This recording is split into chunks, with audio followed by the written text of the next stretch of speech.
अस्सलाम वालेकुम। मैं हूँ राजा कामरान और आप देख रहे हैं तज्जिया राजा कामरान के साथ।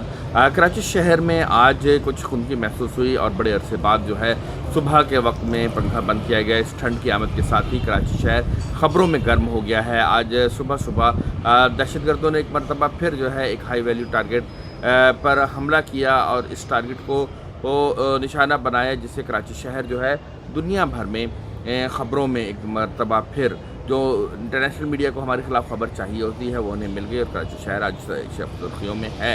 कराची के में मौजूद एक पोश इलाके में चाइनीज़ कॉन्सुलेट पर हमला किया गया, जिसमें टारगेट जो था वो चाइनीज़ एम्प्लॉइज़ थे और चाइनीज़ सफारती अमला था। मगर अल्लाह का शुक्र है कि एक मरतबा फिर जो है दहशतगर्द इस चीज़ में नाकाम रहे कि वो किसी हाई वैल्यू टारगेट को अचीव कर सके। दहशतगर्द सबसे पहले चाइनीज़ कॉन्सुलेट के वीज़ा सेक्शन में दाखिल हुए और सिक्योरिटी एहलकारों ने उन्हें वहीं तक महदूद कर दिया और तमाम जो बाकी अमला था उसको महफूज बना लिया।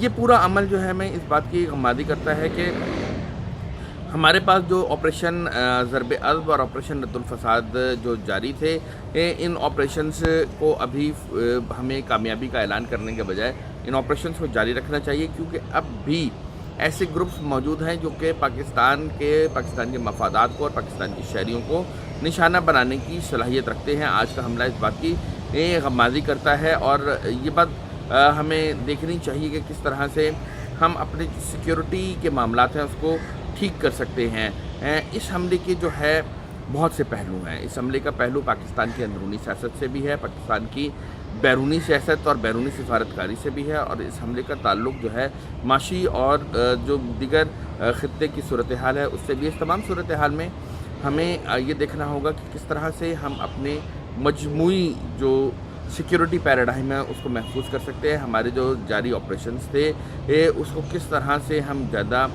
इफ़ेक्टिव बना सकते हैं और किस तरह से हम जो एक मजमूई मुल्क में सिक्योरिटी की सूरत हाल है उसको क्रिएट कर सकते हैं। अब भी आज का ये हमला हमें इस बात की याद दहानी कराता है कि अभी तमाम सूरत हाल ठीक नहीं है।